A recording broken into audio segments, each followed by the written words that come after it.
Regressive left is a term that has been used to describe some on the left. Wikipedia defines regressive left as a political epithet used as a pejorative to describe a section of left-wing politics who are accused of paradoxically holding reactionary views by their tolerance of illiberal principles and ideologies, particularly tolerance of Islamism for the sake of multiculturalism and cultural relativism, where Islamism is defined as social and political activism advocating that public and political life should be guided by Islamic principles, or more specifically to movements which call for full implementation of Sharia, and is used interchangeably with terms such as political Islam or Islamic fundamentalism. Already, we can see that people who use terms such as regressive left and claim that they exist are completely wrong, as there are very few people within the American left that would like to see Sharia law implemented, and claiming so is a ridiculous notion. However, regressive left has also been used more broadly to mean those on the left who advocate for illiberal values. Let us listen to Dave Rubin discuss the regressive left.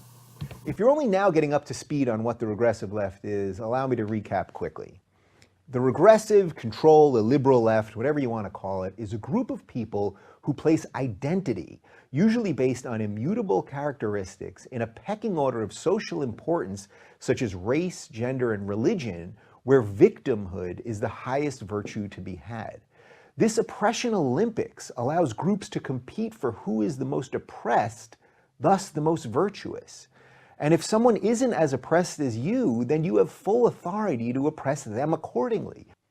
The only thing which can replace the regressive dissent of the left is a return to true liberalism. A liberalism which defends free speech and expression, a liberalism that is for liberty and rights of the individual, and most importantly, a liberalism that is one for human liberty.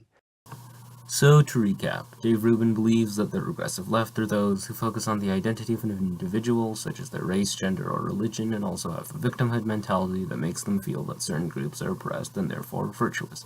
These are all illiberal, unlike Dave Rubin, who is a true liberal. But does Dave Rubin actually abide by these principles that he has claimed make someone an actual liberal by avoiding his own definition of the regressive left? Well, let us analyze some of his positions on certain issues, such as Israel. But I do agree with the original point you made about what the Israeli narrative is, which is what can they do? What can they do? They are in war. So when we show numbers, whatever it was, 1,600 versus 60 or something like that, there are tunnels literally being dug. I mean, think about the distances that we're talking about. This whole country is the size of New Jersey. So imagine if from where you live to this studio, which is not that far, 6-7 miles, people were digging tunnels. Now again, we can go to the who was right, who was there first, all of that. But what would any democratic nation do? What would any society, what their job is to protect their civilians? Here, Dave Rubin is defending the actions of Israel during the 2014 Gaza incursion, in which 90% of the casualties caused by Israel were civilians, and in which, according to the official Israeli narrative, Israel bombed schools and hospitals on purpose and intentionally killed civilians. Not exactly liberal values. Furthermore, he justifies Israel's indefensible actions by pointing to their perceived oppression, seemingly claiming that their actions are virtuous because of this perceived oppression, such as Hamas digging tunnels, which he cites, and the fact that they are at war, presumably under siege by Hamas. Here is Dave Rubin defending the actions of the far right-wing Netanyahu government in Israel as it slaughters civilians.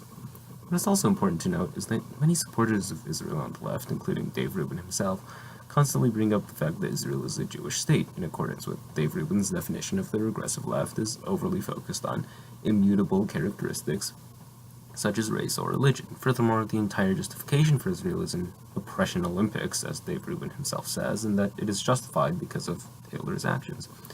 In conclusion, if the regressive left does indeed exist, it is not the people that Dave Rubin claims they are, but people like Dave Rubin himself. Anyone who identifies as a liberal, but who also defends Israel's actions, is by definition illiberal, and therefore the regressive left by their own definition. The mental gymnastics and cognitive dissonance employed by people like Dave Rubin, Sam Harris, and Bill Maher are phenomenal, and their projection obvious as they smear others of what they themselves are guilty of.